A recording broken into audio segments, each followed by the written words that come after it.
All right, we're live. It's been a long time coming. I've been setting up this podcast right for a while, and you from the advice from this man right here. He gave me everything I'd like. You need to take it here, you need to do this, you need to go live with it, all these things. And look at we're here now, right? And it took a little while to get us our time on schedule. And I understand you have a bunch of life changes coming on. I just recently with the baby. I just Yeah, had a baby, and I know that it changes everything. I know that changes bro. everything.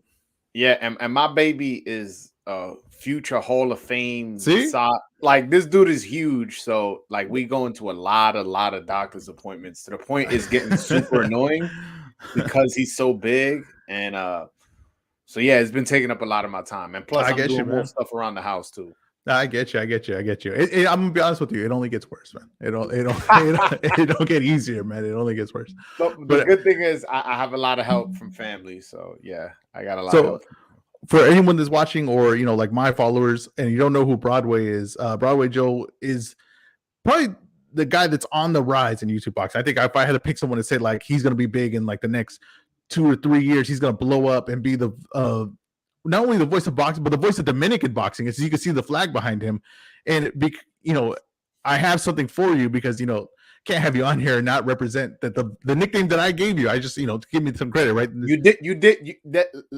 Oh, That's the voice of Dominican boxing right there. You know what I'm saying? I That's the love voice of it. Dominican boxing right there. I love it. I love it.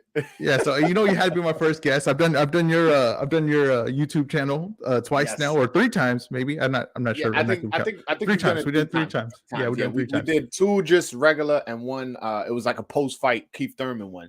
Yeah, Exactly. yeah. Exactly. You, So this is all new to me. It was my first one doing it, but I think it's a perfect guest to have on, and we got a lot to talk about. yeah, Because especially with the schedule that came out today. okay, we got the schedule. I'll get there, but let's talk about Virgil Ortiz, right? What do you take of this whole situation? What's your fight? I'm going to, by the way, I'm going to see Virgil Ortiz. No, I mean you're gonna be seeing Blair to Flair. And you're the man to have for Blair the Flair because I'm you're a the fan. mouthpiece I'm a for Blair, fan. Blair the Flair, man. I But am a fan of Blair to Flair Cobbs. Yes.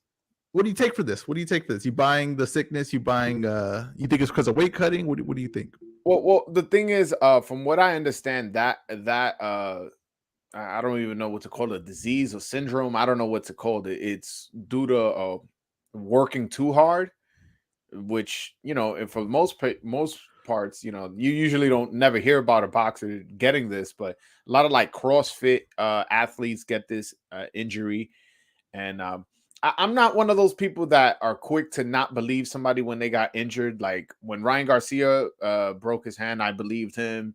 I usually, when people catch COVID, I don't, unless there's proof that or you have a history of lying and you've gotten caught before.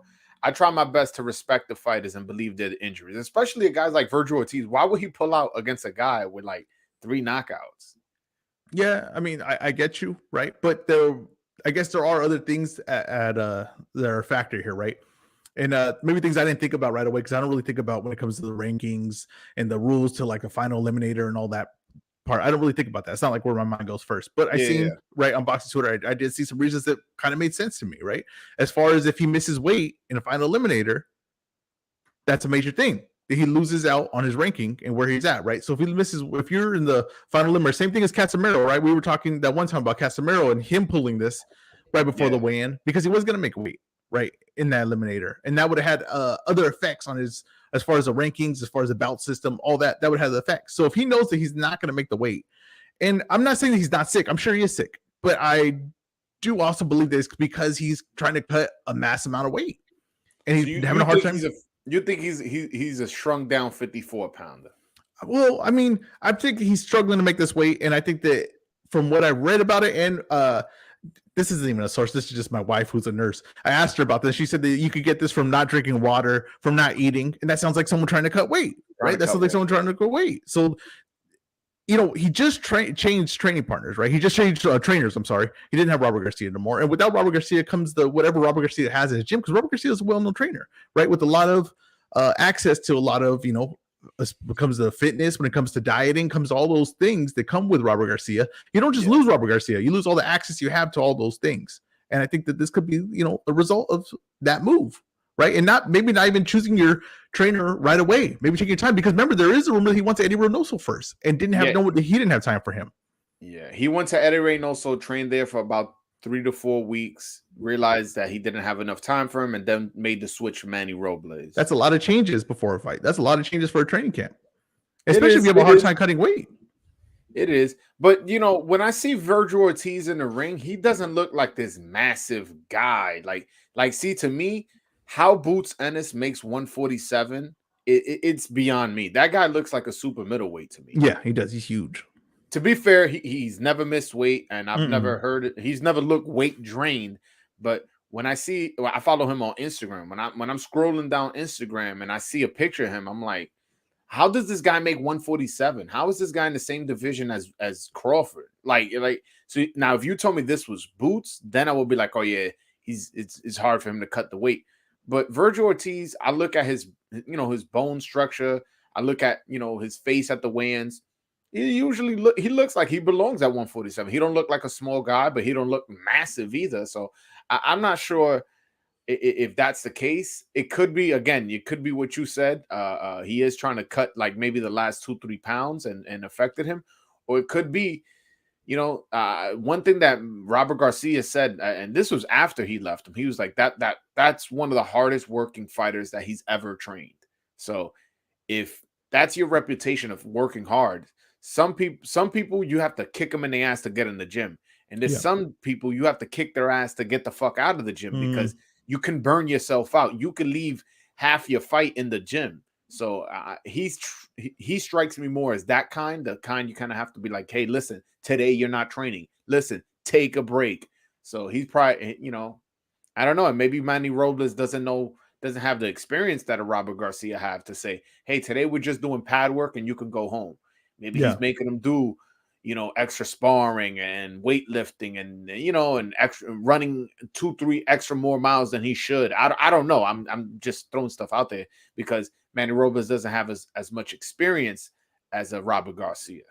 Yeah, and they say that he's in the gym, right, like constantly and all those things, and that could be out of necessity, right? To make his weight, he has to constantly stay close to his weight. And as far as all these changes, maybe that was a little bit of slippage on the weight, right? A little bit of a miscalculation of like, oh, we kind of gained it a little bit. We're kind of a little heavier than where we want to be from this point. And you know what I mean? And so I think that it's not unreasonable to be like, hey, this guy wasn't going to make weight, and I'm sure he did get sick from this thing, and that's what is a result of him not making weight, and a result of him having to work that hard to make weight. I think that could be it. That could be it. I'm not going to dismiss it as a possibility.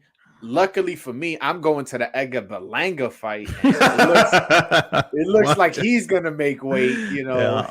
But the one thing is, one of the reasons why I wanted to go is there has a good undercard. It has Xander Zayas, John Bowser, and they had Keyshawn Davis. But Keyshawn Davis, Keyshawn Davis was going to face an 18-1 opponent. So he was going to fight somebody, it was going to be a big step up. And he got pulled out because he was sick. Really? It wasn't COVID. I think he just caught like the flu or something. He caught some kind of illness and he got pulled out the fight. So I'm a little disappointed that I won't see Keyshawn. I did see Keyshawn when I went to the Lomachenko Comey fight. But I wanted to see him again. But I'm going this Saturday, and although I kind of wish I was going to your event, man. Blair the Flair, man. Blair the Flair, that's your boy. That's your boy. That's like we go to a Janabek event. It's like it's amazing. Yeah. All right. Yeah, man. No, I was gonna say, well, let's get to the Showtime schedule. Right. So we talked about Ortiz. Not really much to say other than that. Then what are they gonna do with the event? I'm disappointed though. I'm disappointed. I really was looking forward to seeing him fight.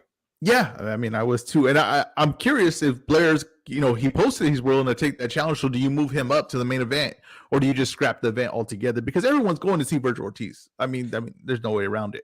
Yeah, I saw that McKinson's gonna fight a replacement opponent. I'm like, who the fuck wants Blair to see McKinson? Yeah, Blair the Flair versus McKinson. Oh, so you're gonna drop what's his name, Rocha? Yeah, or bring someone else up from like the prelims to fight him, and then bring in Blair the Flair, because I don't think they could do the main event with Blair the Flair and Rocha. I don't think that's gonna do it. But if you could do McKinnon, and then that sets up a future fight with the winner against Virgil, if Virgil can make this weight or that'll be nice. That'll be nice. That'll be a blessing in disguise, to be honest. Because Blair to Flair, and when I say I'm a fan, people say like, "Oh, you think he beats Boots? You think he beats Virgil? You think he beats Spence and Crawford?" I'm like, slow down. I never said that. I'm a fan of him, and the reason I'm a fan of Blair is because he's a character, and boxing is missing character. Now you put a mic in front of somebody's fucking face. Oh, I just want to thank Al Heyman. Oh, who are you gonna fight next? Oh, you have to talk to my manager, and it's like you nobody's really showing their personality. Yeah, that's why I liked Chris Colbert. I know Chris Colbert, you know, a lot of people like were happy to see him lose, but the reason why you're happy to see him lose is because he talks so much and he got your attention. And if he was just a normal guy and didn't talk and just kept his head down, him losing wouldn't be as big of a story as it was, right? So him losing and getting that reaction is a good thing. It shows that he's heading in the right direction as far as like his brand, as far as him talking. Now he needs to start winning fights. Yeah, that's that go hand in hand. But as far as I want to hear people talk, I'm with you on that 100%. You should have an opinion. You should be opinionated, and you should have a personality all to your own. And I think Blair Flair kind of has that. I mean, it's a little bit of a wrestling gimmick, but he's the only one doing it. Yeah, the thing is that he's creative, and I'm not gonna knock nobody for being creative or how to promote themselves, especially in boxing. Boxing lately, the boxers just don't have personality. The money's so good now in boxing. It's almost at a hindrance of the fans because these guys dissatisfied with not entertaining, not doing anything at the press conference. I remember Floyd Mayweather literally brought out a chicken at a press conference. You get what I'm saying? Like, who does that? People like Hector Camacho used to come out with the crazy gear. Prince Nassim came out on a flying carpet. Like, people actually sold themselves to the fans and made you earn your fandom. Yeah. But now it's like who besides, I want to say Keith Thurman, Chris Colbert, Tony Harrison, and Blair Flair are the only really good talkers in boxing. And Deontay Wilder. And that's pretty much it. I think people are calling you said Tyson Fury, right? I don't like Tyson Fury, man. You don't like the way Tyson Fury talks? Nah, man. He's a fucking weirdo, man. He was talking about how he's getting ready for the Wilder fight, jerking off 100 times a day. I'm not 100%. I'm not going to back him 100% with everything he says, but I think he's, as far as like a talker, this guy talks. He just had a press conference by himself. I mean, you can't say the guy don't talk. He just had a press conference by himself. I put it like this: he's a good talker for some people. I just don't find the way he talks entertaining. Like I look at him like a fucking weirdo. He says weird shit, man. And I could list like 100 things where I'm like, what? You know who's getting better, right? And people probably think I'm crazy, or maybe I'm just over exaggerating. I thought Tank is getting better because I thought Tank with the Rolly situation, I thought Tank won that press conference by like a wide margin. I thought like, oh yeah, I thought I was like, man, he handled this. That was more of Rolly making an ass out of himself. It is, but you got to know how to handle that. And to be able to handle that, I thought Tank did very well because some guys would have lost himself there. You know what I mean? He's kind of just like, he knew it and he seemed charismatic the way he came out. To me, I was like, I see something good in this guy. You know what I mean? He was like, come on, man. You wearing a fur? Yeah. It's hot out. Exactly. I'm telling you, that was a good line. That's a good line. That's you know what's I appreciate funny. Things like that. You know what's funny? I had on I actually Rolly's best friend is a boxing YouTuber. I had him on my channel, and I was like, and you know me, I don't got no hair on my tongue. You know what I'm saying? I was like, yo, what the fuck was your man doing, man? He looked like a straight clown out there. He was trying to defend him and this and that. I was like, bro, you're not gonna defend. You're not gonna have me accept dude wearing a fur mink coat at a press conference in LA that's outside. Like, come on, man. I did like that when Rolly said he thought that was going to be inside. I did like when he said that. He said that the fact that it was outside was a surprise to him. So what the fuck does it matter? You're in LA. I don't know. It's still pretty hilarious, though. Okay, let's get to the Showtime schedule. You were talking about that. So let me put this up right here. I don't know if you can see it from there. Probably not. But we could go through it. Here, let me go through it right now. You got Tim Tszyu versus Terrell Gashao. That's a good undercard. They have a good undercard on that too. They do. Erickson Lubin versus Sebastian Fedora, which I secretly is like sneakily is my like favorite fight on this whole thing. Tony Harrison is also on that undercard versus Sergio Garcia. Yes. Earl Spence Jr. versus Ugas, which we already know about that one. Yes. Charlo Castano, number 2, and that's in Carson, so I'll probably be at that event. Bro, Boots is on that undercard. Yes, he is. Versus Clayton. Yes. David Benavidez versus David Lemieux, which is to me one of the worst fights on the schedule. Yeah, it's a mismatch. Tank Davis versus Romero, which we were just talking about. Fulton versus Danny Roman, which is an excellent fight. Oh, that might be that and the Charlo Castaño rematch are my two favorites. We got Charlo versus Selecki, which is, you know, I'll say this, right? I'm saying this because right now everybody is on Charlo, right? They're all bagging. It was Munguia the other day. Now it's Charlo, right? And I'm going to say this, though. He got, even though it's a bullcrap rating and the rankings and all that are nonsense, he got number 9, right? Of the ranking. Who the hell's Munguia going to get? Because number 9's taken. All the other ones, it doesn't seem possible to fight. So who the hell is Munguia going to get? And he doesn't want to fight Adames for some reason. I don't understand that one. He beats Adames. And I'm Dominican, as you see the flag. He beats Adames. Why the fuck would you not fight him? You don't have to tell me you're Dominican. You don't have to tell me you're Dominican. But yeah, I don't get that either. I don't get the he beats to me he beats Adames. You know what I'm saying? And you know, I don't see any, because Adames has a problem of fading. Like he'll start off good for the first 4 or 5 rounds and then he fades. Yeah, and you know Mexican fighters, they go to the body well, and Munguia's motor is absolutely insane. I think he stops Adames. That's the fight I would have won if you're not trying to take the Charlo or Andrade fight. That's what I thought, because I was like, okay, if he's not taking the Charlo fight, he has the Adames fight sitting right there. So maybe he feels comfortable, like, I'm not no pressure here. But then he turns down the Adames fight. So I'm like, I don't know what the hell they're doing.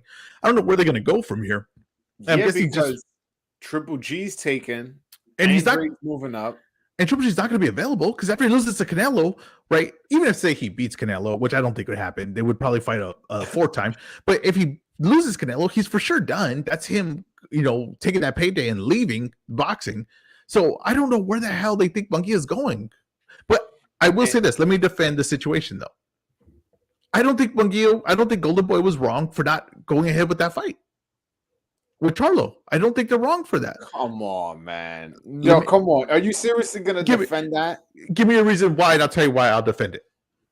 Well, first of all, a loss to Munguia isn't the worst thing in the world, especially when you're facing probably the number 1 and number 2 middleweight. Okay. And 2, it's for a title. Like, yeah, it's going to be hard. Send your fighter over to Showtime. If he loses, it's not a big deal. It happens in boxing. Bring him back to the zone and rebuild him back up. If he wins, he's a fucking WBC champion. And from what I read, that the deal was that the rematch would be on the zone. So I don't understand whatsoever. What's the problem? Okay, so I'm going to go give you the problem. Everything you said is correct. I want that fight to happen. Fight-wise, right, for both fighters, it makes all the sense in the world. Right. But to tell Golden Boy, right, who's put the money into Munguia, right, and has grown him to this point, to his biggest fight, that you're not going to take any ends off of it, right? You're not going to get any split off of this fight. No money to be made off of this fight. You're just going to. No. That's not. Come on. They have to get a cut. They have to get a like. They're not a promotion. They're not a promotional thing. So how would they get a cut, right? What do you mean will they promotional? It's not a split promotion. It's going to be purely Showtime and purely through the Showtime network. Let me ask you, when Porter went to ESPN to fight Crawford, you don't think PBC got a cut PBC's a management? PBC's a management, so they got a management fee off of Porter, but they could have made more money if it was maybe a split. But they knew that fight wasn't going to sell, so they were like, okay, you take the brunt end of it, right? But the Golden Boy, right, what they offered them was you could get the Mexico TV rights, right? You could get that for this fight. Problem is Zanfer, who's the other promotional company that covers Munguia, is a promotional company for Mexico. So they already have that locked up. So the problem is you grew this whole fighter, right? You grew Munguia, you grew him to this point, and you're just gonna say in his biggest fight, I'm just gonna let him go to another network, to another promotion, and fight and take that chance. And if he wins, that's great for us. But if he loses, everything we put into him, right, is kind of now lost. It got to be rebuilt in a way. No, but honestly, I don't think it's lost. Like Munguia, like how many losses did Morales and Barrera? Well, Barrera's a bad example, but Morales and Marquez take, and we still love those guys. And I'm not comparing them in terms of accomplishments to to Munguia. Don't get me wrong. I'm not an idiot. But at the same time, losses happen in boxing. And you losing to the number 1 or number 2 middleweight in the world, especially if you put up a good effort, isn't the worst thing. It's not the worst thing. I'm with you on that. But fight Janet back, fight Adames, fight Lara, who's 39 years old, fight, who knows, maybe Murata. There's still options after you lose. If you do lose, and I'm talking about worst case scenario. And best case scenario, you win and you got a fucking champion, the WBC, the belt that everybody wants. But why would Golden Boy take that risk? What are they getting out of this, right? But Which is a risk. What do you mean? The risk of him, if he loses, but they put already the money in Munguia. Now they're time to cash in on this investment that they have. They want to cash in. If he's gonna have his best fight, they want to cash in on it. Okay, and if they can't get in on it, then why would they do that? By not sending him, you tell me what they get out. Who does Munguia fight now? How do they promote him now? No, that's what I'm saying. I'm not here to back what Golden Boy is going to do going forward. I'm just saying I understand this move here, right? Golden Boy has 3 negotiation chips. They got Ryan Garcia, they have Virgil Ortiz, and they have Munguia.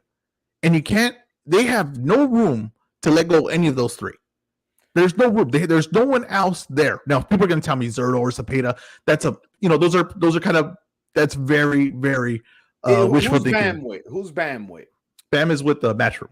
Oh, okay. My bad. Or he's with Matchroom or Tekken, I think, or one of those, but he's not with Golden Boy. Okay. So you got 3 guys that you're selling, right? You also don't have a network deal right now. So those 3 guys are very important to your network. No, they're with the Zone. I don't know why people keep saying that. No, the deal's not done.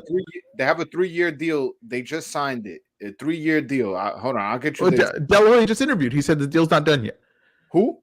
De La Hoya. He said the deal's not done yet. He said they're moving in the right direction, but the deal's not done yet. Right? So you can't give away one of your negotiation chips, right? You can't do that. It's just like, why do we expect that for this fight? But you would never expect that for any other fight. And I know people are gonna be like, oh, but if someone offered Tank, right? Top Rank said, Tank, your biggest payday, I'll give it to you. You come here, fight on ESPN, fight on Top Rank, and fight Lomachenko. PBC is not gonna let that happen. TMT, the money team is not gonna let that happen because that's their investment. Why would you let that go? That's different. See, Tank is the A side in that point. And this side, he is the B side. Charles, I mean, McGee's the B side of Charlo.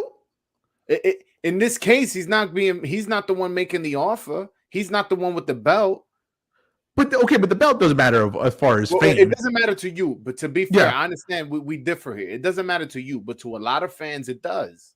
Yeah, but as far as fame wise, right? You think Charlo is that big of a more big of a star of Munguia? It's not 50-50, you don't think? No. What I'm saying is when you're the champion, right? You have that over him in terms of accomplishment. And then you add on top of the fact that I'm the one making the offer to you. How the fuck I'm gonna make an offer to you, and then you're gonna counter me saying that I wasn't even gonna make it a pay-per-view. You're gonna counter to me that let's do a joint pay-per-view. How does that make sense, bro? Listen, this is the only time there's been a joint pay-per-view. Lennox Lewis versus Mike Tyson, Tyson Fury versus Deontay Wilder, and Manny Pacquiao versus Floyd Mayweather. Now, those are fucking 2 lineal heavyweight championship fights with which we both know it's always big money. And then Floyd Mayweather and Manny Pacquiao, which is probably the biggest fight of all time. So I 100% agree with you. But that's the thing, though. Why would Showtime do a joint split pay-per-view when they weren't even going to make it a pay-per-view on Showtime? That makes 100% sense, right? And you're saying the only mega fights could be joint pay-per-view, right? Only mega fights with 2 superstars pay-per-view. Yes. Let's look at history. This is why these fights don't happen, though. So what we're talking about is what's going on in the business. It's not Golden Boy that just created some new thing that they're going off of. This is what everybody's going off of. That's why we're not seeing Lomachenko versus Tank. This is why we're not seeing Tank versus Devin Haney, right? That's why you're not seeing these fights, because there isn't enough money to split between 2 guys that are not pay-per-view stars. Maybe Tank is a pay-per-view star, but why would he split his profits with Devin Haney? It doesn't make any sense. Who Devin Haney isn't a proven product yet. So this is just all we're seeing is what business of boxing is now, right? And Golden Boy just said, why would I ruin one of my investments, right? One of the things that my company is kind of like needs, right? Only have 3 of these. Why would I get rid of them and give them to you and lend them to you? Why would I do that? It doesn't make any sense. And they're a promoter. Remember, they're not a management. They're a promotion. They're there to promote events. Why didn't they counter? Why didn't they counter by offering that part? I don't. To Charlo? That part I don't understand. That part I don't. I thought that's what I thought was going to happen. I was like, oh, the zone's in a perfect spot here in Golden Boy where everyone's saying, "Oh, well, why can't you send your guy over there?" And be like, "Okay, we'll pay more. Send him over here." And I thought that was a perfect spot. They didn't do that. Like I said, I won't back Golden Boy's decision making. I'll never do that. But I just understand why they're not sending one of their main guys over there. I also don't like how Charlo chose Sulecki. I don't think. Huh? Oh, go ahead. Sorry. When he had the option of fighting Lara, who's on the PBC side. Why the fuck you fighting Sulecki? Like, yeah, I don't get that fight. Like, listen, a Lara fight, that's a hot fight. I don't give a fuck how old Lara is. Lara knows how to fight. Lara knows how to box. And Lara's been in there with Hurd, been in there with Canelo. So like I want to say the casual boxing fan have at least seen that Canelo and Lara fight, and they remember it, and it was a competitive fight. And some people actually think Lara won. And you could build off that in terms of the storyline, in terms of selling the fight. But a fight with Sulecki, a guy who lost to Daniel Jacobs, what? Yeah, I don't get that. I don't get that opponent. I don't get that selection. I didn't even guess that. It wasn't like, I like to think of like future matchups. This was not even on my radar. Like, oh yeah, Sulecki. That makes a lot of sense. Yeah, I to me, look, that would have been a better fight. Chris Eubank would have been a better fight. Carlos Adames would have been Lara. a better I mean, fight. Lara just is the perfect sense. That makes perfect sense. Listen, Lara's my number one pick, but if for whatever reason they can't make it happen, he could have fought Chris Eubank, Carlos Adames, Jason Rosario. Who else? And why not Adames? For him as well. I don't understand. Adames ranked number 2 in the WBC. Yeah, why not Adames? I don't get that either. Like those are, at least I've seen Adames win recently. He looked impressive. It was a good win versus Derevyanchenko, yeah. Yeah, so it's they have a mutual opponent, right? And it just seemed like that make a perfect sense under the same thing, but they just went a complete route that I just did not see coming. I really do not understand that choice of opponent, to be honest. And that shit's gonna flop. Nobody's gonna buy tickets. Also, and the views on Showtime are gonna be horrible. Yeah, I think they kind of know that they get with Charlo. Like I think they know like Charlo versus anyone is gonna get a certain amount of views, and because it's on Showtime, like I don't think they're counting on 1 million views or anything like that. So I think they kind of know. They kind of know what they're gonna get with that fight. Yo, damn, that's a fight that deserves to be on the fucking undercard. That's not a main event, bro. I'm sorry, I don't give a fuck. Yo, the middleweight division, probably behind the heavyweight division, is probably the most historical division in boxing, even more so than the welterweight division. Although the welterweight division obviously has its glamour moments. Listen, there's been the who's who that's been middleweight champions, and this middleweight era is one of the worst middleweight eras of boxing history, man. None of them fight each other. They're all fighting fucking B class, C class, in some cases D class fighters. Yeah. It's like, yo, when are you guys gonna unify? When are you guys gonna fight each other? And in the case with Charlo Munguia, that's not even a unification. That's a fucking top contender who's ranked number 1 in your sanctioning body, and he was also ranked number 1 in Andre's sanctioning body, and he didn't fight either one. It's getting crazy, man. It's looking crazy. Yeah, it's we're in a time of like boxing where it could get really bad in a weight class, especially like business and boxing wise. Like as far as like boxers being on the wrong side of the street, we already see that happen so much times, right? Yeah. Or as far as like fighters letting things cook or waiting for a payday from a guy that's a weight class above. And I think this is just like the perfect combination of what's happening in the middleweight division. Everyone's all over the place. People are waiting for paydays for maybe a Canelo fight. That's a possibility. So you don't want to give that risk. You don't want to risk that up. There's a 1,000 things where it just hit perfect storm in the middleweight division. And I kind of think the talent's kind of low, honestly. I don't think it's the most talented division either. I don't think there's like one guy who's head and shoulders above the rest. No, I agree. But listen, when you get these people who are evenly matched, and then you add the sense of unifications and that helps for promotability and stuff like that, it creates a certain buzz. And again, the middleweight division has always been one of the most important divisions in boxing. Look, Bernard Hopkins, he was middleweight division for what, 10 years or something crazy like that with 20 defenses. Then we had Sergio Martinez who buzzed up for a little bit. Then we had Canelo and Triple G who had the whole little round robin for a little bit. And it's like, bro, this shit now is like, it's unwatchable. It's the worst division in boxing, not because of talent, but because of the fights not being able to be made. I think it could be because of talent too, and though. I think it could be yeah, because of talent too. you think so? I think talent's pretty low. I mean, when you got an old Triple G, Munguia, who's like to me overhyped, like 100%. I mean, I understand, He needs like, to work on his defense. well, it's just like, he's a giant Isak Cruz. Like, you know what I mean? Like, it's not like I don't see anything about him. I'm like, oh god, I've never seen this before. Charlo looks like he could be the best guy in the division, but he's not like by miles off of a weak division. I have my faith in Janabek, as we all know. We well know that Janabek is king, and I'm a follower. But I think that guy has some talent, but it's nothing. The reason why I say that Janabek could be the best guy in the division is because the division's not good. Like, it's not a good division. How high are you actually on Janabek? I know you like to be funny and stuff like how good do you think he can be? I think that he could be the best middleweight of this class. Of these guys, I think he could be the best middleweight.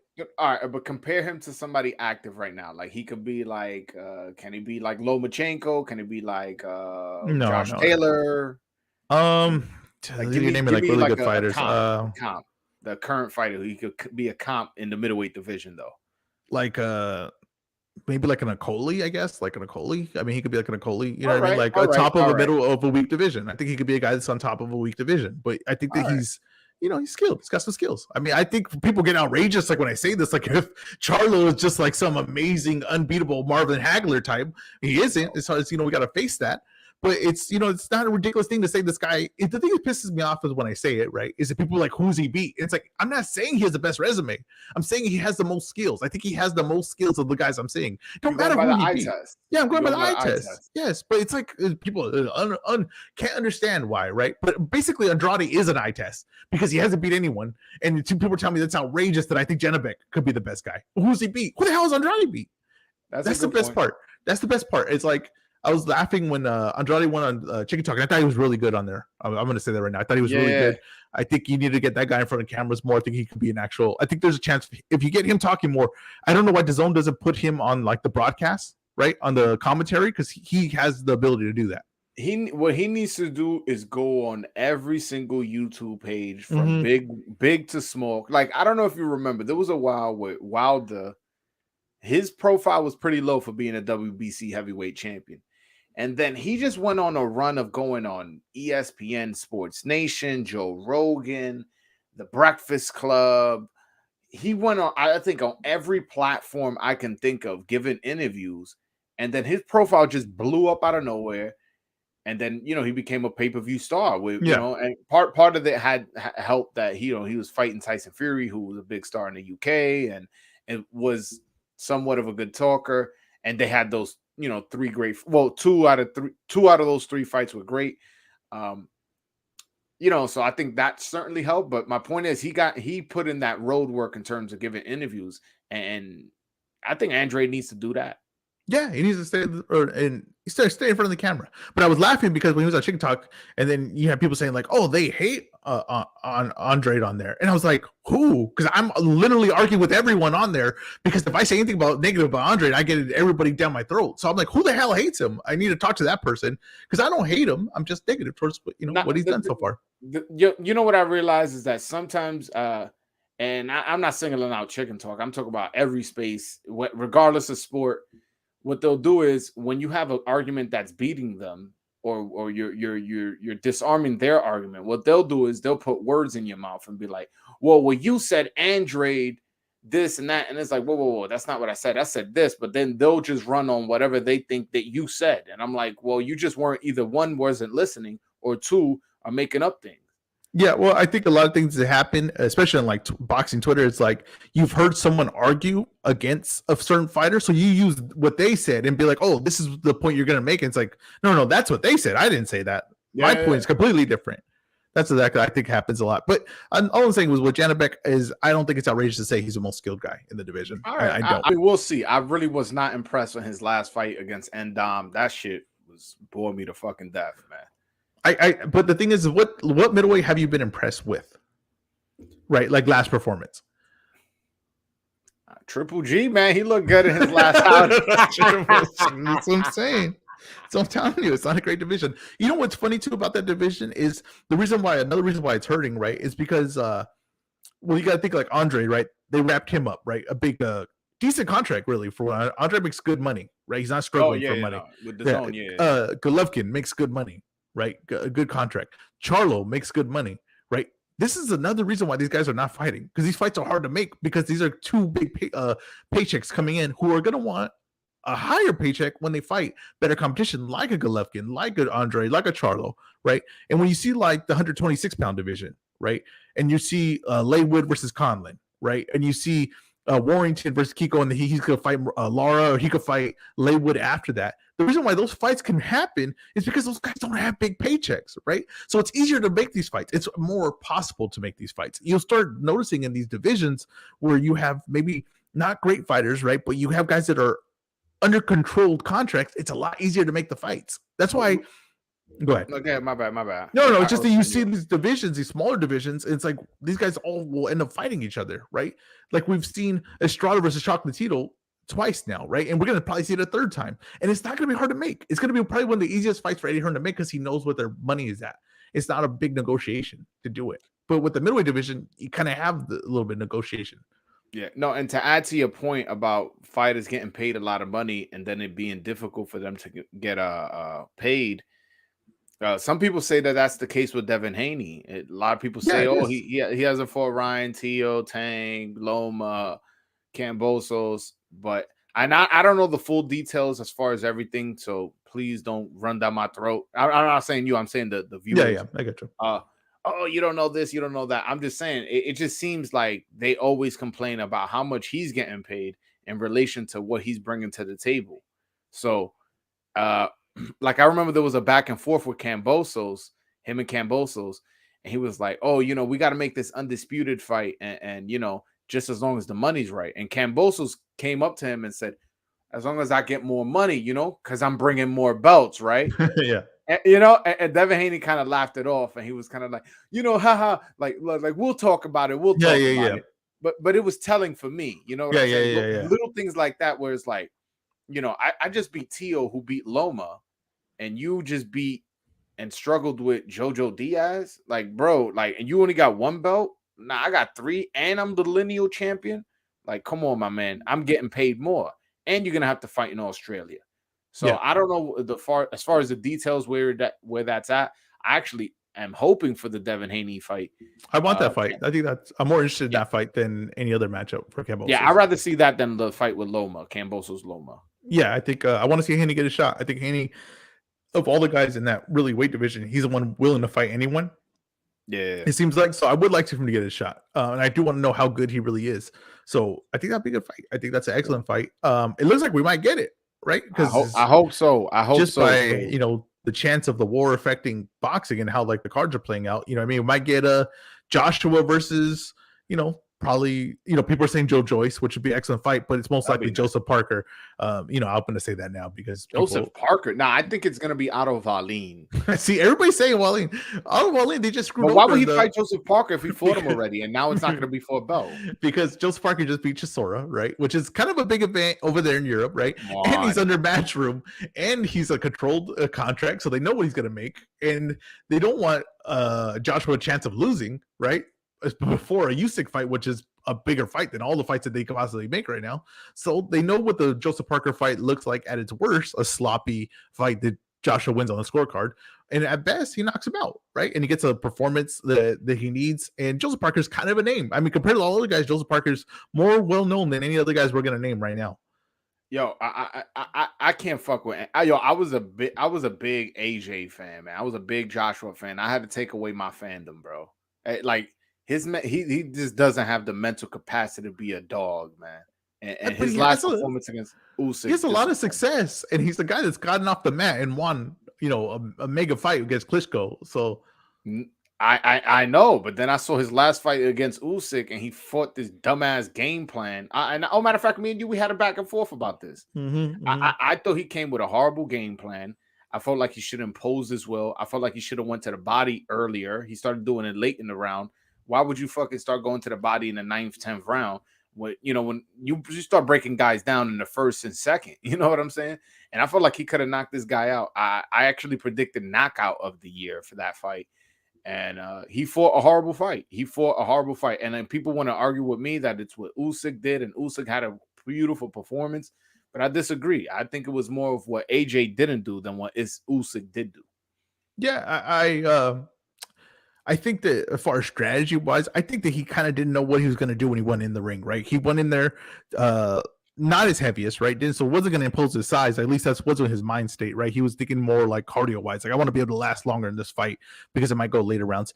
Then he kind of like when he first started, like it wasn't like he didn't implement any game plan. He wasn't coming forward. He wasn't going backwards. He was just kind of like staring at him in the middle of the ring. Around the fourth, fifth round, he's kind of he realizes like, oh, I'm losing this on points, so I'll be more aggressive. He doesn't have the weight behind him, right? So then he starts like taking stuff off his shots. And it's just kind of, to me, just starts off too late. I don't know. They didn't seem like they had a set game plan. They kind of like, we're just like trying to fill it out, I guess. I don't think that, a lot of times I hear like, oh, he's fighting a Olympic boxer, so he's got to rough him up. He's got to get on the inside. He's got to smother him. And it's like, okay, that's easy to say, but that's not really a strategy. I could tell anyone that. I could tell a bum on the street, you're going to fight this guy, rough him up, get on the inside. He'll know what that means. It won't have really techniques to necessarily master it, right? To do it. I don't think that he's just gonna bum rush this guy and beat Usyk. I think Usyk is way too high level of a fighter. That, and I don't disagree. I disagree. You think he could just bum rush him and win? Had he came with a high guard and a stiff jab, boom, boom, boom, boom, get him to the ropes, get into the corner, and then lean on him, and because AJ actually is a good inside fighter. I don't know why people underrate him. That's how he caught Klitschko with that uppercut. He's a very good inside fighter for being a guy who's 6'6". So yeah, so just come in with that high guard because you're protecting your chin, you're protecting, from getting caught with anything. And just shoot that jab, a shotgun jab, boom, boom, boom, close the distance. Once you close the distance and you got him on the ropes or you got him on the corner, you lean on his ass and you make it an inside fight. Eventually, he's going to get tired. He's never had somebody who weighs 240 pounds lean on him for 12 rounds. Eventually, he's going to get tired. And AJ is one of the hardest punches in all of boxing right now. Who has AJ done that to, though? Who has AJ implemented that strategy with? Like, when has he ever used it? All I know is he's a good inside fighter. So if you can fight inside, you can. It's not that hard for you to get your high guard and pump your fucking jab. Yeah, but I agree with you. Like I would definitely think if you could do that, right, maybe that'd be the strategy for this fight, right? But I've never seen Joshua be a guy that smothers, right? No, he does fight good on the inside. He does have a good combination. He'll throw a good combination inside, but he's more of like I'll pick my shots type fighter, right? He's not gonna Chisora. He's not gonna become Chisora all of a sudden. Like Chisora. Listen, Usyk is lucky that Chisora had no gas. Yeah, if Chisora had gas, I think he would have knocked out Usyk because he was giving him Usyk couldn't handle that size, that massive size. Chisora's I agree with you. Right? Yeah, Chisora's huge. He's a big man. He's a big dude and strong. He's not obviously tall. He's like 6'3", which is tall like for us regular humans, but not tall for the heavyweight division. He's like 6'3", 6'2". But he's big and he's a wide guy. So he was leaning on Usyk, and Usyk ain't know what to do with that size. Once Chisora got tired, that's when Usyk started outboxing and got the W. Yeah, I just think that Joshua's not. I just don't see Joshua. You're not. To me, like I know you don't like his choice of a trainer, right? I know you don't. You're not a fan of that. But to me, I was a little bit more, I was a little more positive about it because I realized that he wasn't going to try to do something that he couldn't do or try to reinvent himself because I want to know where his confidence is. And to me, if you're trying to reinvent yourself at this point of your career, right, when you've already been a champion, you've already pretty much, accomplished a good amount with your career. If you feel like I need to change everything, like to me, there's signs of a fighter's career coming to an end, right? Sudden move up in weight classes when you've been at a weight class your whole career, and like at 35, you're like, you know what? I think it's time to move up. It's like, well, did you grow an inch? You know what I mean? So there's that. Sometimes it could be weight cut. Sometimes it could be weight cut. I know we're talking heavyweight boxing, but I'm just saying. But I'll talk even everything at 35. You know what I mean? You should know what weight class you're in. Okay. A sudden change of trainer where he's going to change everything about you. Like, oh, you know what? I'm going to finally apply the boxing knowledge to him. He's like, this guy's 36 years old. He should have learned this about 16 years ago. No, but this is where I'll disagree with you. I'm a big believer in that little differences could go a long way. That's why I was a little bit disappointed with Malik Scott being chose when Deontay Wilder chose Malik Scott for his trainer, because Malik Scott's somebody who didn't have a lot of experiences. But if you see Lennox Lewis before Manuel Stewart and after, it's night and day. You see Tyson Fury before Sugar Hill, before and after, night and day. You see, even when Oscar De La Hoya started training with Floyd Mayweather Sr., you saw a big difference. When Pacquiao started training with Freddie Roach, saw a big difference. And a lot of the times it's not that the guys couldn't fight before. You don't think Oscar De La Hoya was a fucking great fighter before Floyd Mayweather? He just taught him 2-3 new tricks. A lot of times, 2-3 new tricks, especially when you're at that high level, can make a world of difference. Okay, so the example you use, like Mayweather was with De La Hoya, right? Mayweather training De La Hoya, and I remember he used the shoulder roll in the Trogotti fight. It was the last time he ever used it, but he did use it in that fight. And the reason he could use it is because the Trogotti was such a lower level than compared to De La Hoya, right? He could get away with a lot of stuff that he wasn't necessarily great at because he was just above Trogotti. But he also gets hit. People forget that he actually gets hit a couple of times at Trogotti fight. The Trogotti kind of gets through that defense, right? Because De La Hoya's not great at that. And when De La Hoya goes to fight Shane Mosley, he does not use this at all, right? With Mayweather. He doesn't use that strategy at all. He doesn't use shoulder roll, gets completely away from it and goes back to what he's great at. Now, Manny Pacquiao was very raw before he went to Freddie Roach. So I agree with you. Freddie Roach made him a lot better fighter, but it was also because he was just getting such a raw product, right? You're getting such a raw product. But when you get to a guy that's like 35, 36, and the example I'll use is Jared Joshua's Hurd. not 35. Joshua's 31. Yeah, okay, but I'm saying though, in your 30s, you kind of know what you are, right? It's not going to be a lot of like, oh, he applied this and now he knows how to do this skill. It's just I don't have a lot of examples where that happened. But I'll okay, if you got one, I'll take it. I don't know. I don't know how old was Lennox Lewis, but Lennox Lewis, okay, I want to say he was in his 20s. If thinking about by the time he got knocked out by Oliver McCall, I think he was around his 20s. But again, it was night and day. It was night and day. He was a much better outside fighter, and if it almost felt like he had a lot more dog in him when he fought with Emmanuel. Yeah, I think with Emmanuel, yes, I agree with you. Emmanuel taught him how to sit on his punches much, get his punches more, definitely get more length in his shots to get more power. So I agree with you. But I think it was along the lines of what Lennox Lewis could do. You know what I mean? It was along the lines of what his body would allow him to do. Same thing with Tyson Fury. Now, I do think that over time, Tyson Fury sticking with the style might be detrimental to him, but that's beyond the point. But another example I wanted to say was Jared Hurd, right? Suddenly Jared Hurd was going to become a defensive fighter. When his whole game was pressure and nonstop taking your shots and beating you with his offense, suddenly he was become a defensive fighter, and that was a disaster. He was never the same fighter once they did that to him. You see major overhauls on somebody's game. I agree with you, is not good, especially later in your career. That's why I said sometimes there's little traps that you learn as a fighter that can make a world of difference. Like, put it like this: I never fought professionally. I know you did. I never had an amateur fight. I only had one fight, just so people know. I don't want people thinking like something else. No. Whatever. Yeah, hey, man, listen. This is something my father always told me, because I had sparred somebody with one amateur fight, and I got roughed up. He told me, yeah, he only had one amateur fight. You had 0. It doesn't look like that crazy of a difference, but he had to prepare himself so much more than you did to have 0 fights than he did to have just one. So he was. So I always took that. I always remember that. And that's a really good consideration. I like and that. It's the truth. Yeah, and it's the truth. I actually lost my point of my train of thought where I was going with that. Oh yeah, this is what I was saying. So like when I was boxing, I had switched trainers, and what one trainer like I was doing okay with one trainer. He taught me how to have a really shotgun jab.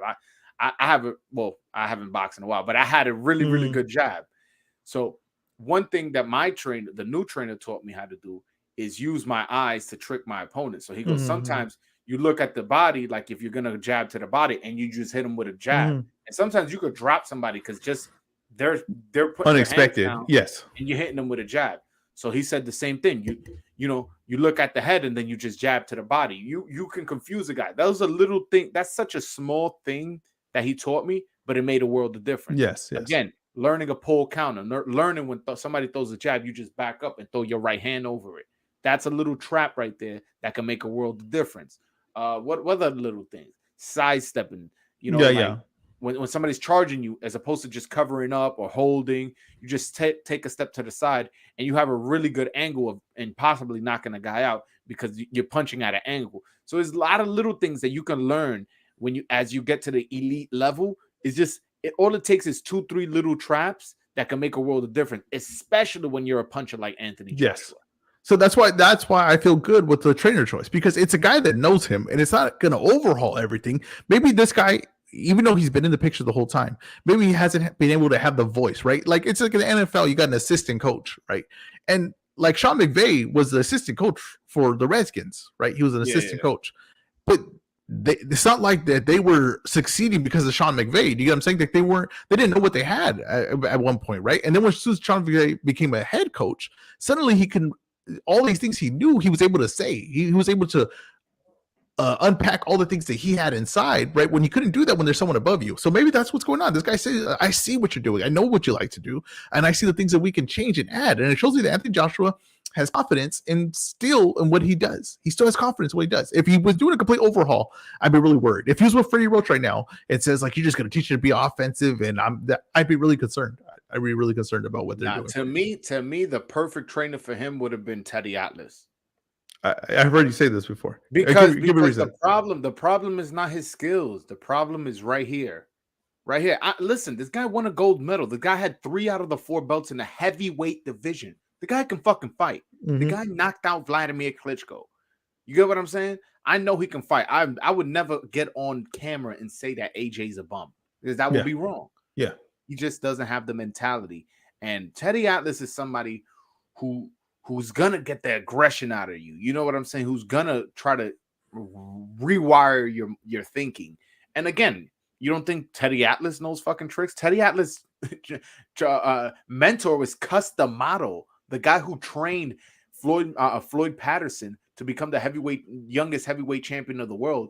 And then in some sense, he didn't actually train him, but he taught him a lot of tricks. Mike Tyson. Then he became the youngest heavyweight champion of the world, and that's his mentor. So you know he knows how to fight. Also trained Michael Ward to become heavyweight champion. He trained Vazdik, who was light heavyweight champion for a little bit. He trained Tim Bradley, who was welterweight champion. Yeah, and Donnie Lalonde, who was super middleweight champion. So the guy has a resume. This guy, Angel Fernandez, nobody's ever heard of this guy.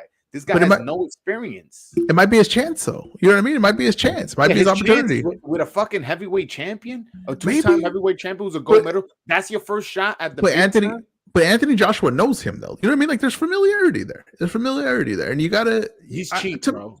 He's cheap. I don't think it's cheap. I think that I don't know if Teddy Atlas will work, because Anthony Joshua's mindset, right? Like that, to overhaul someone's mindset, like that's going to take some time, right? Like that'll take some, living in a house with someone and them talking to you every day and building you up. What he needs. And yeah, but I don't think, but he might not have that in time. You know what I mean? You kind of have to work with what you got. And I think that, I don't know. I don't know this guy's a trainer. I don't know what he does, but I just see that, to me, what I take from that is Anthony Joshua still has confidence in what he does. Yeah, I don't like it at all, because there was an interview that Anthony Joshua gave with IFL TV, and he said that, I've heard trainers say that they want 10% of my purse, or they want $1 million. How, and he made it seem like it was ridiculous. I'm like, bro, that's the going rate. What the fuck are you talking about? Usually it's 10%, but if you're making $20-30 million, which Anthony Joshua is, what they do is they charge you a flat fee. Yeah. And $1 million for you making 20-30 million, that's not unreasonable, my brother. That's the market rate. So that him choosing a guy who's within his fucking camp lets me know that dude is cheap. That's why he chose him, because he don't want to pay a Freddie Roach. He don't want to pay a Robert Garcia. He don't want to pay a Ronnie Shields. And it's gonna cost them. It's gonna cost them. I mean, we have to see. I that's a good point. I mean, if he did go cheap like that, then that is concerning. I don't know. I just think that maybe just everybody wants to overhaul him, and he's probably like, I don't need to overhaul. And I think he's just like, this guy knows maybe knows what I want. Maybe I need a change of the voice I'm hearing, but that's about it. But we'll see. We'll see how it plays out. I think that I'd be more concerned if he did a complete overhaul. I'd be more concerned. And how old is this guy? I saw pictures of this dude. This dude looks like he's 29. Like, I'm like, he does look pretty young. He does look pretty young. Yeah, like what you got? You got your little brother coaching you? Like, what the fuck is this? My example, once again, is Sean McVay, though, because Sean McVay is younger than his players, and he just won a Super Bowl. I listen. I get that, but when you look at Floyd Mayweather Sr., Robert Garcia, Freddie Roach, Teddy Atlas, Ronnie Shields. Those guys have a lot of gray in their head. No, yeah, You know what I'm saying? I would never doubt any of those men. Those are brilliant men when it comes to boxing. I'm just curious. Maybe he didn't see. Maybe he just said, "This guy knows me. This guy, I like what he said. I like, I like how he's going to attack it," and that's the direction he went. Look. The proof is going to be in the pudding. Let's just say, hypothetically speaking, I don't have no insight if this fight is going to be made, but let's just say he fights Joe Joyce next, and he looks absolutely spectacular and knocks him out in 3. Mm-hmm. Then I would be wrong. But I don't think I am, my brother. I really don't. And the sad thing is that I know AJ is talented. I'm 100% sure he has talent in him. Yeah, just doesn't have the mentality. And that new trainer promoting somebody from within, he's too comfortable out there. He needs to fucking get out. Like you said, he needs to get out of there, live with a trainer, and fucking chop wood. Be uncomfortable. Be in another country. Don't see your family for 2-3 months. Be uncomfortable. He's too comfortable out there. He's so nice. He wants to take pictures with people. He wants to let his opponents hold his belts. He's taking selfies with Usyk right before the fight. Get the fuck out of here, man. You saw his walk-in against Usyk. He fucking went and gave a hug to a lady in the crowd. I didn't like his walkout. I was like, oh man, it reminds me a lot of the Andy Ruiz one. That's what I thought. I was like, oh man, it seems like really loose, too comcomfortable, too no pressure on. Dog. He needs to chill with Jermell Charlo and Crawford. He needs to chill with some dogs to bring that shit out of him, because that's what I see him lacking. All right, I agree with you. I don't think that's a bad point. I think there's a lot of question marks going into that fight. If whatever fight happens, because it's not going to be Usyk, obviously. So whatever fight happens, there's a lot of question marks, which also would make more sense that it's Joseph Parker, because it's a safer choice compared to all the others' names, because maybe he needs to figure it out with that new trainer. And I'm pretty sure that Eddie Hearn's going to, think that when he has, chooses that opponent. But I do want to know final things. What are your thoughts on the Showtime thing, though? Are you happy with this schedule? Do you think this is a strong schedule? You give it an A, B, or C as a whole? What do you think? As far as grade, I'll give it a A-. It's a pretty good card, man. Because you got to remember that Tim Tszyu, Terrell Gausha card has Michelle Rivera facing Joseph Adorno. Those are 2 undefeated fighters, and then you got Elvis Rodriguez. He's fighting a guy with 2 losses. So is a guy, Elvis Rodriguez has 1 loss. The other opponent has 2. And, that's a solid card right there. And you're getting that for free on Showtime. Yeah. Also, that Erickson Lubin. That's my favorite fight of the card. That's my favorite fight of all those ones. Sebastian Fondora, that's going to be a good fight. But that's not the only fight on that card. You got Tony Harrison, Sergio Garcia. That's a good fantastic fight. Then you got Errol Spence versus Ugaz. Fantastic. That I want to say fantastic. It's an evenly matched fight. Put it like that. I'll put it like, I don't think either fighter is like gonna blow the other one out. It's a 3 belt unifications for those who care about the belts. If you don't, whatever. But some people do 3 belts, and there's only 4, so pretty much a good majority of the belts. On the undercard, you got Rayo, who a lot of people are Jose Valenzuela, who a lot of people are high on. You got who else is on that undercard? They did Isaac Cruz versus Gamboa. I mean, I don't like the fight, but I do like I do want to see Isaac Cruz. So I'm happy with that fight. Interesting thing about that card is they had Stanionis versus Butev, which I know aren't like 2 massive names or anything, but Stanionis has been a main event of a Fox card, and Butev was in a really good fight with Jamal James that just happened, and they're putting that on the prelim, so that's going to be on Showtime that same night. It's not going to be on the main pay-per-view card. I kind of think that's a mistake, but I guess it doesn't really matter. I mean, we're watching it either way, but I did kind of think I know that those guys stepped aside for you guys to happen, so I imagine that they were some kind of guarantee that they would get the winner in some fashion or nature. But a lot of people give me that look when I say that. They give me the exact look you just did right now when I said that. Yeah, but why come on. You think if there's a Crawford fight, you think they really just not gonna, like, come on, man. That Crawford fight's there right now. That's the option right now, and it hasn't happened. Everybody's really confident about this Crawford fight, but I'm not confident. I'm saying if. And even come on, man. You think Spence is gonna fight Stanionis? Like, listen. That fight happens, I'll be shocked. I'll be floored if that fight happens. What does Spence get versus you guys? What is his viewership, pay-per-view buys? You think what, around 300K, 350?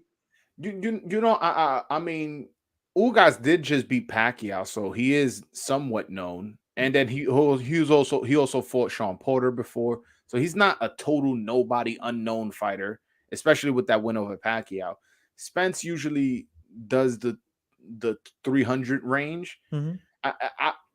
I don't know, to be honest. I can't give you a number only because a lot of times when fighters don't fight for a long time, it affects their numbers. And Spence been out since 2020. It's been a minute. Yeah. You know what I'm saying? So, but I'll just stick to that number. 300 seems about right to me. I agree with you. I think that's a good number. I think it's a good, safe number to say. I think that Spence does that by himself. I don't even think Ugas matters. I really don't. I think he does that by himself. So I think that if he's doing that with Ugas, right, and they're paying Ugas a good pretty penny, I don't think you have to pay that same pretty penny to Stanionis for the Butev. I don't think you do. I think you have to pay them a lot less. And I think you still do 300K buys. So business-wise, against Butev, because I think Earl Spence does 300K buys. I don't think his opponent does, honestly. Because if you saw what numbers he did with Sean Porter, when Sean Porter left, he didn't take those buys with him. I could promise you that. He did not take those buys with him. He didn't take those buys with him because he fucking lost. No, but he wants to fight Terrence Crawford. The buys weren't there, and that's a big name. Terrence Crawford, whether you want to say it or not, those are two reasonable names of boxing. They didn't get the pay-per-view buys. So I think Spence by himself does about 300K. So I don't think it's insane to say they throw him in with the Butev or Stanionis to make up some paydays that he missed. He's been out, he says, since 2020, right? He needs to be active this year to make up the paydays. And I think Stanionis Butev is a fight that he feels like he can win. And it's a fight that they know they're going to 300K. And you can't tell me because Roy Romero is fighting Gervonta Tank Davis at a pay-per-view.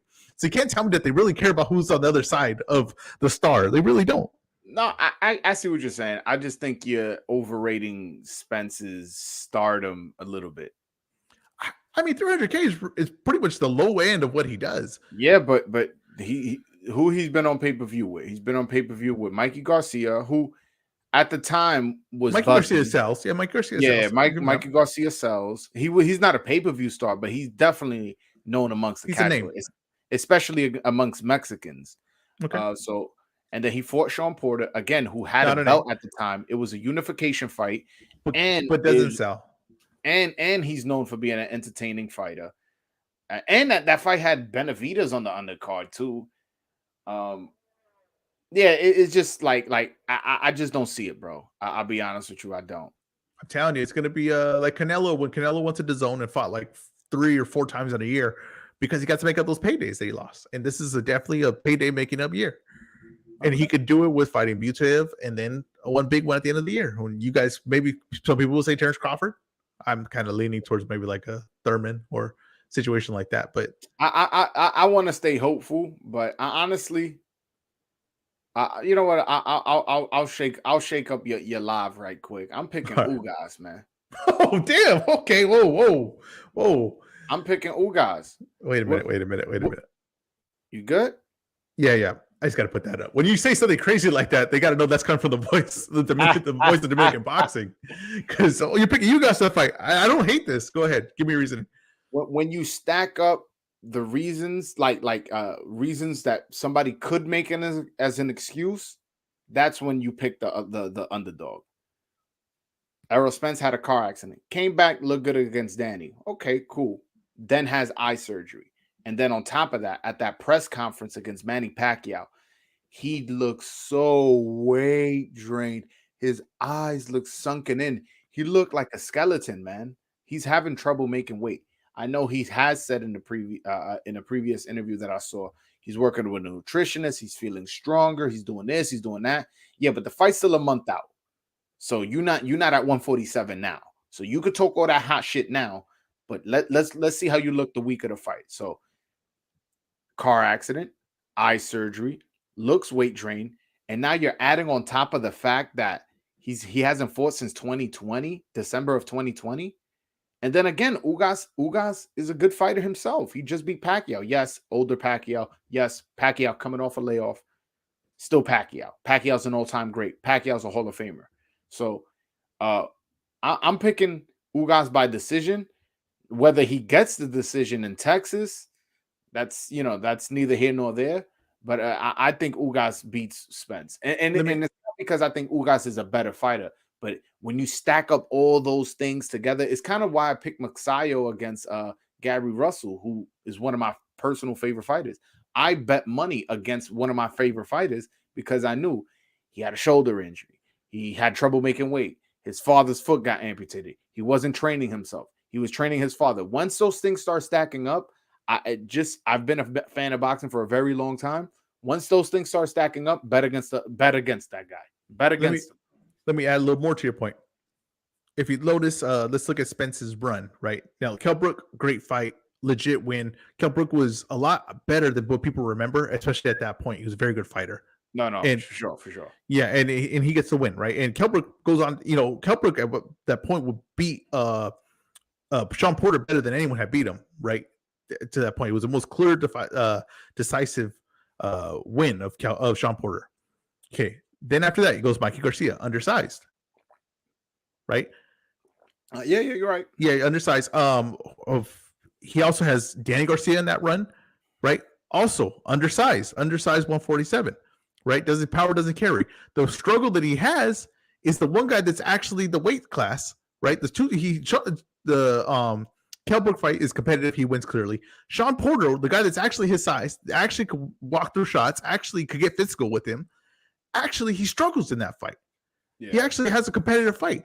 Ugas is going to be his same size. He's an actual full 147.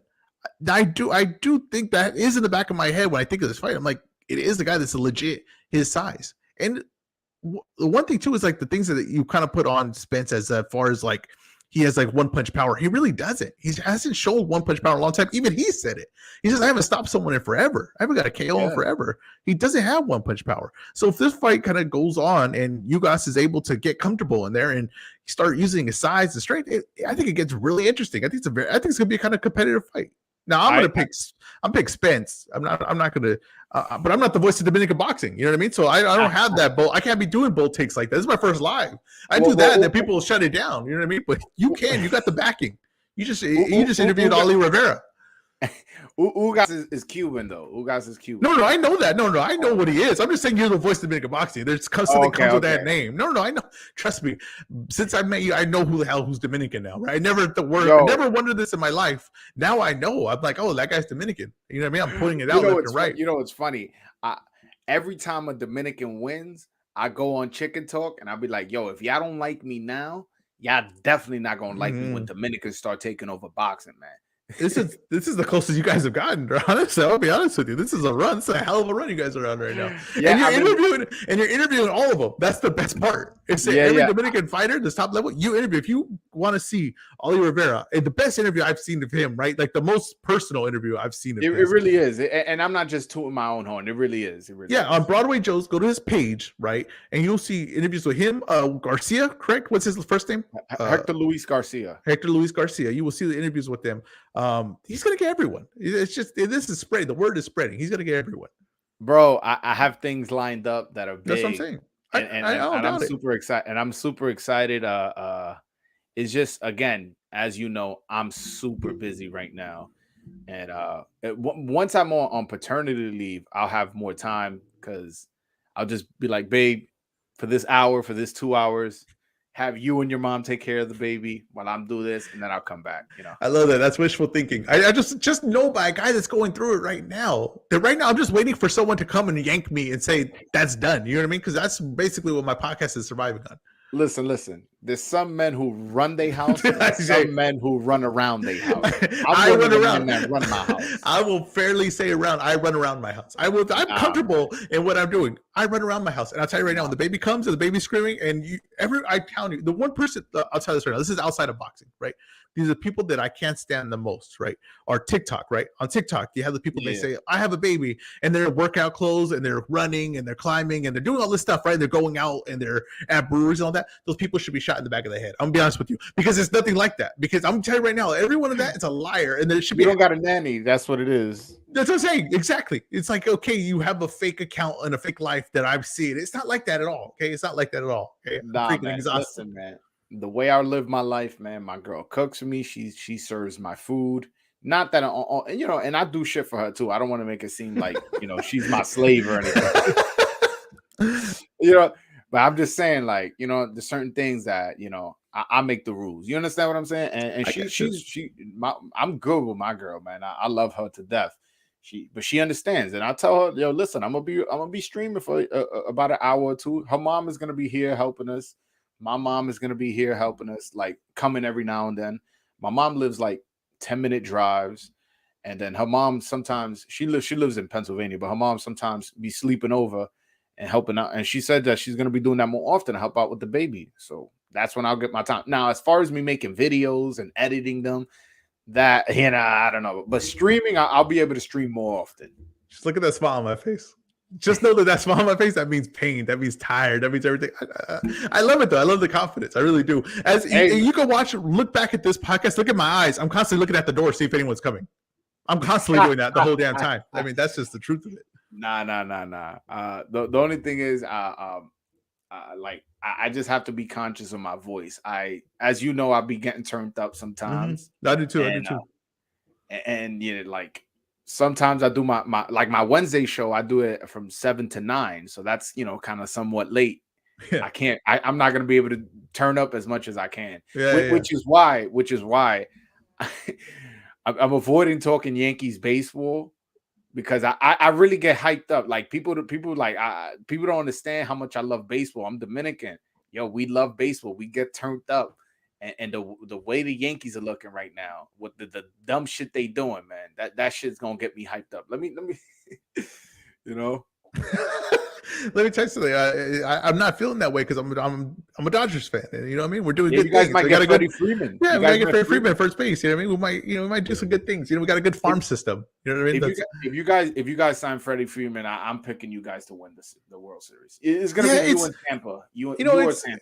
In baseball, it's all about like when you're hot, though. It's like the season's so damn long, and you got injuries and your bullpen. It's like when you get hot, it's hard to say like, oh, baseball this is the favorite, and then you'll have like a team that only spends $100K on their roster, and they'll be hot. Yeah, when the Marlins beat the Yankees in 2003, it's like what the fuck? Yeah, it's like then it pisses you off, and you're like, what the hell's the point? The whole 130 games we just played.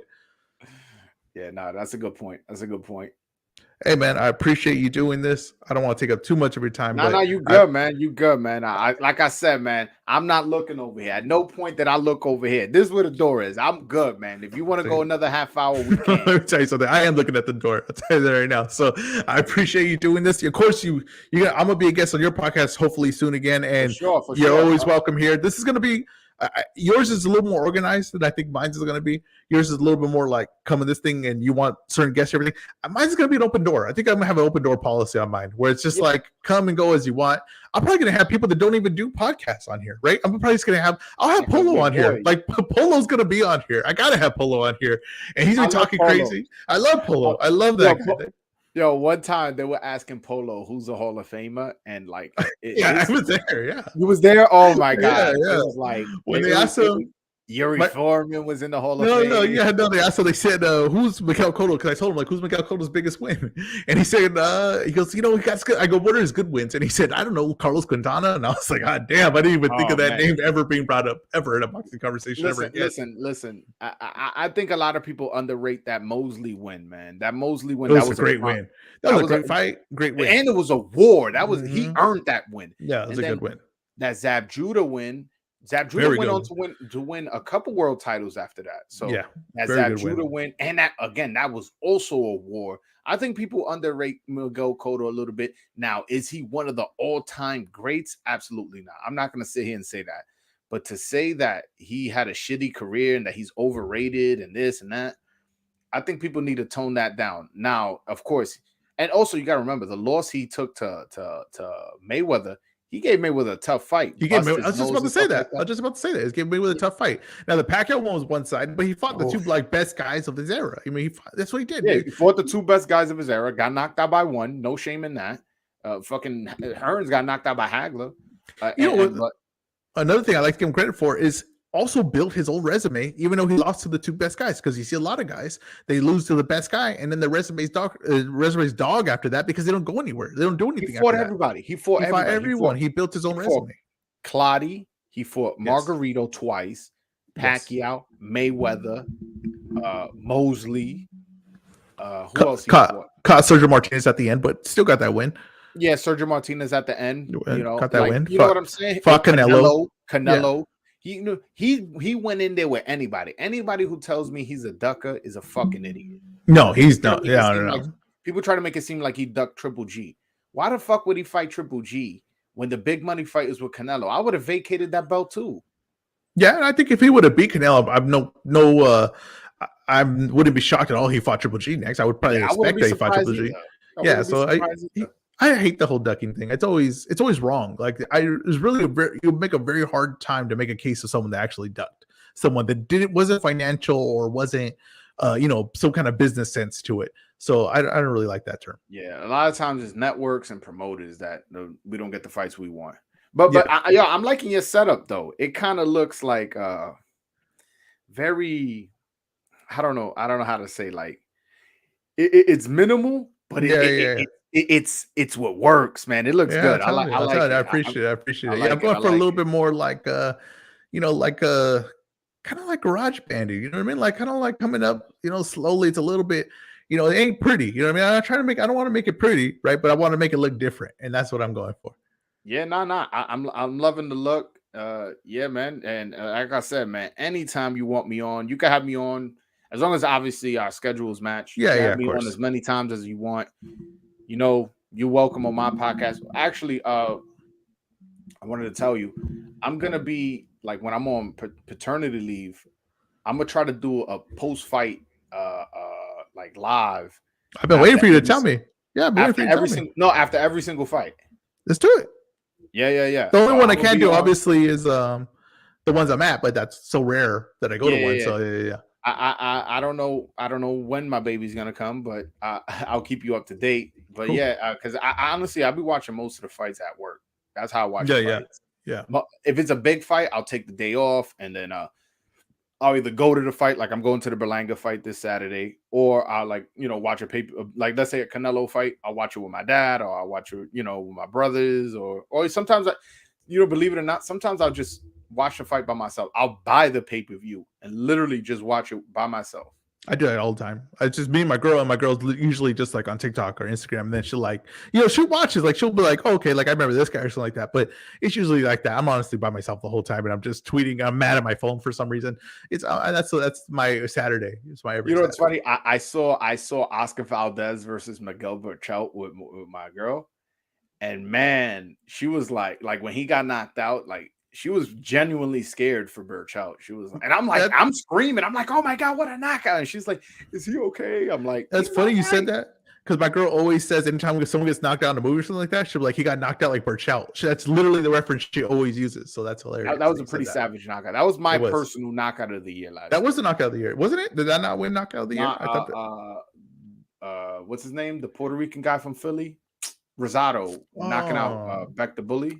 Yeah, the stakes are a lot lower in that fight, but I think the stakes have to be higher to me. I think I did want to talk one last thing. We'll talk one last thing before I go. Bro. Did you watch Conlon versus I did Leigh Wood, right?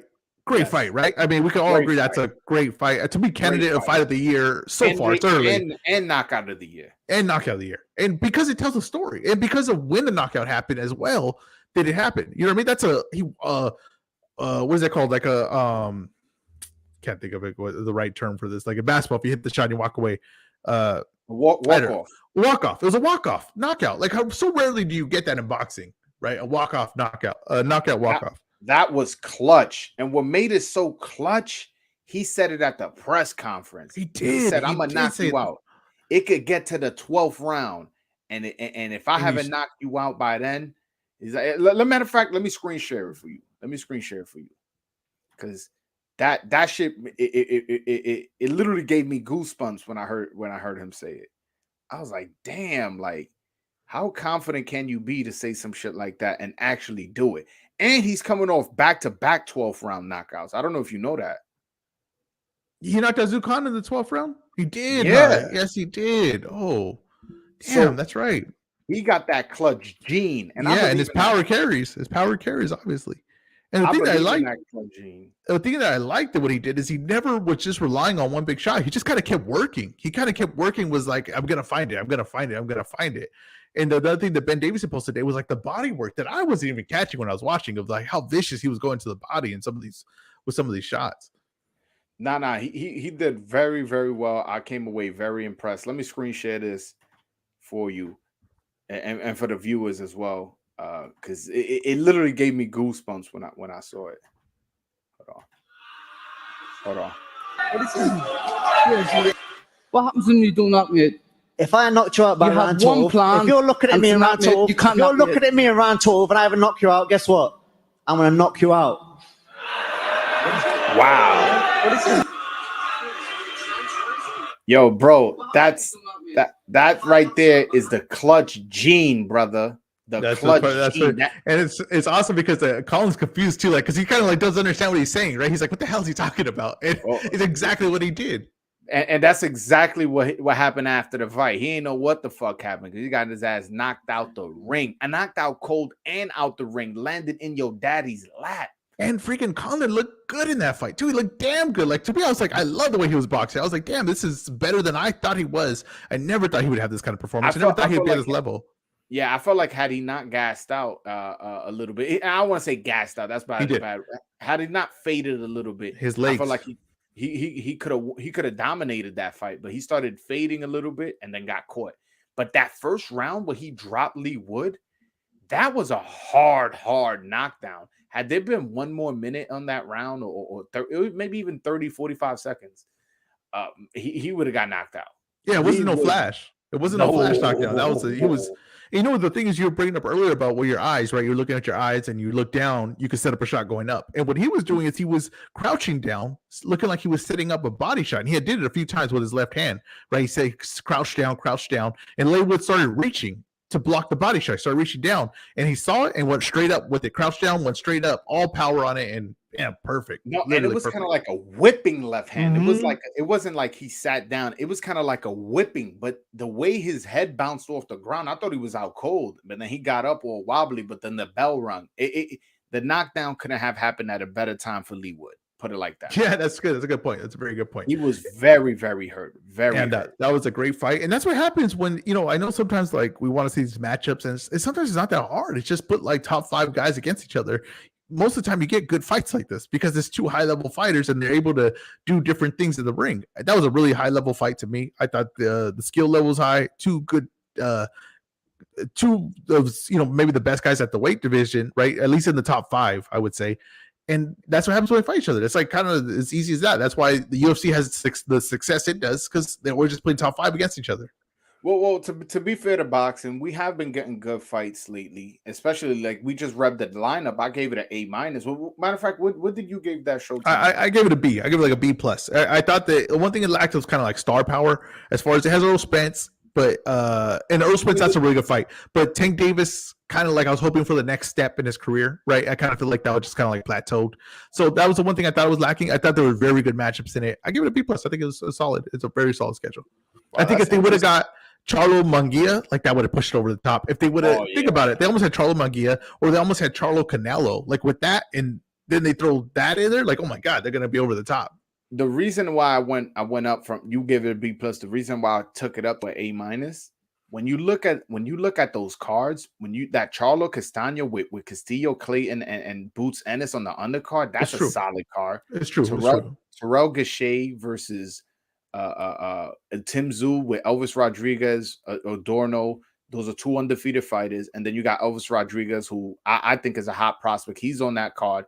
The Fonfora fight, the Fonfora card has Sergio Garcia and Tony Harrison on the card. So a lot of these fights, like if you're just looking at it from a main event perspective, yeah, maybe it's a B+, maybe even B-. But when you're looking at the undercards of those fights, even in the Errol Spence fight, when you got Butiev, Stanionis, that's going to be a great card. That's a great card. Yeah, no doubt about it. That's why I'm saying when you look at all those fights, and maybe there's some main events you like more than others, but then when you look at also the undercard, I can't get it out the A range, to be honest with you. Yeah, I think that's a fair point. Yeah, but listen, in general, we're gonna get a bunch of good lineup of fights from April to June. And then that's not only including Showtime, that's including DAZN and ESPN. There's gonna be a lot of good fights. I'm really, really excited for. I think the zone schedule is pretty strong too. I think that's a pretty strong schedule as well. Canelo, Bivol, Triple G Murata Ryan Garcia. You got Triple G Murata is still 2 top 5 middleweights, right? We even know and they both got belts. They both got belts. I know you don't care, but to the people who do, yeah, I think belts should hold up your pants. But I think you gotta. I think Taylor Serrano is a really good fight. I think that's a fight that I've been wanting to see for a while, and now that's kind of getting the buzz behind it. So I think the zone has something to offer. What does Top Rank got? I mean, I'm not really familiar. Top Rank sales got what? Bechev versus Smith. Yeah, that's Valdez versus Shakur. It's a great fight. April 30th. They got who knows what they're gonna do? Lomachenko's at war, so not Lomachenko. Yeah, Lomachenko's at war. Teofimo, who if he ever decides to fight someone, yeah, I want to know what's up with Teo, man. That's my guy, man. I need to see him back in action. They talk about him and Arnold Barboza, but I don't know if he should come back for such a tough fight from coming off a loss. I think a brilliant thing that these guys are doing, and I think maybe Steven Espinoza might be the guy that has always done this and kind of maybe the founder of it, is announcing a schedule. Right, the schedule gets everybody excited, gets everybody talking. Don't just give me a fight like, oh, this is also going to happen, and then this is also no. Give me the schedule like that. Do a grand opening like that. Like, hey, this is everything we're going to have for you the next few months. That gets people so excited and talking. Yeah, the thing is that ESPN is not fully invested in boxing. Like we say that, but they put more money. Side chick, man. Yeah, but they put more money in their cards than Showtime does. So I don't know that if that's true. Okay, so I asked always more paid. Who gets paid more on ESPN that they do on Showtime, with the exception of Tyson Fury? So I asked what's his name? John S. Nash. It's not coming from me. This is John S. Nash. I know who he is. Writer. So I asked him, I said, what is PBC's deal with Showtime? What do they get paid? What is their budget a year? He said about 60 million. They got 60 million with Fox, 60 million with Showtime. Now I asked him what is with ESPN. They're 100 million with Top Rank. Now I don't know where the hell that money's going. It must be in Bob's pockets. That's supposedly what he said. That's the deal. He said it is. He says he doesn't know where Matchroom is with DAZN. There was rumors that where it was at, but he doesn't know for sure. Yeah, I would say that ESPN number 100 million seems off. I haven't seen that many big money fights. I haven't seen that many fights, period, because ESPN, they prioritize other sports. So a lot of times we get these fights on ESPN Plus, although I have ESPN Plus, but that limits the market. Also, like college football is on Saturdays, and obviously big time boxing is on Saturdays. So those clash. Yeah, I look at ESPN, they treat boxing like a side chick, kind of like, like I got feelings for you for somewhat, but like, like I'm not fully invested. My real bread and butter, my real wife is the UFC, fucking college football and NFL and baseball and this and that. Yeah, I don't know. That's what I'm saying, but that's what he said. So I gotta look at. I'll repost it right now what he said, because I hope I'm right on that. I might be wrong. That's my fault if I am. But hey, man, I appreciate you doing this. Say your Twitter, everything, your handle, YouTube channel. Yeah. My Twitter is @_Broadway Joel. My Instagram is Broadway Joel. My YouTube is Broadway Joel.